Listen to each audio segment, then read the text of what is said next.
কিয়ামতের দিন হাশরের ময়দানে সবাই একত্রিত হবে। হাশরের ময়দানে আল্লাহর আরশের ছায়া ছাড়া অন্য কোনো ছায়া থাকবে না। সেদিন আল্লাহ তাআলা ৩ ধরনের লোকের সঙ্গে কথা বলবেন না, এমনকি তাদের দিকে তাকাবেনও না। বিস্তারিত সৈয়দ নওশাদের ডেস্ক রিপোর্টে। শেষ বিচারে হাশরের ময়দানে মাতার সন্তানকে চিনবে না, সন্তান তার বাবা মাকে চিনবে না। এ ব্যাপারে পবিত্র কোরআনে আল্লাহ বলেন, সেদিন মানুষ নিজের সন্তানকে রেখে পালিয়ে যাবে। তাদের মধ্যে প্রত্যেক ব্যক্তির উপর সেদিন এমন বিপদ নেমে আসবে যে তখন নিজেকে ছাড়া আর কারো দিকে তাকানোর মতো অবস্থা থাকবে না।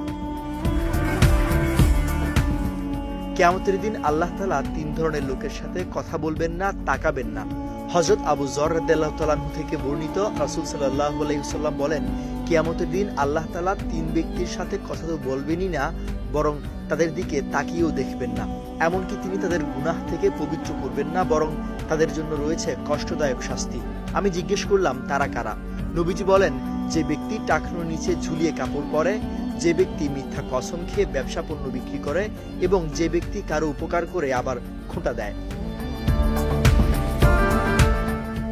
যে ব্যক্তি মিথ্যা কসম খেয়ে ব্যবসার পণ্য বিক্রি করে, তার ব্যাপারে নবীজি বলেন, তোমরা ক্রয় বিক্রয় করার সময় শপথ করা থেকে বিরত থাকো, কেননা মিথ্যা শপথের ফলে পণ্য বিক্রয় হলেও তার বরকত নষ্ট হয়ে যায়। অন্যদিকে টাকনুর নিচে কাপড় পরা নিয়ে সতর্ক করে রাসূল সাল্লাল্লাহু আলাইহি সাল্লাম বলেন, টাকনুর নিচে ঝুলিয়ে কাপড় পরার ব্যাপারে সাবধান হও, কারণ তা অহংকারের অন্তর্ভুক্ত, আর আল্লাহ অহংকার করাকে পছন্দ করেন না। পবিত্র কোরআনে আল্লাহ তাআলা ইরশাদ করেন, হে ঈমানদারগণ, তোমরা অনুগ্রহের কথা প্রকাশ করে কষ্ট দিয়ে নিজেদের দান বদান্যতা বরবাদ করো না সে ব্যক্তির মতো, যে নিজের ধন সম্পদ লোক দেখানোর উদ্দেশ্যে ব্যয় করে, আল্লাহ ও পরকালের প্রতি বিশ্বাস রাখে না।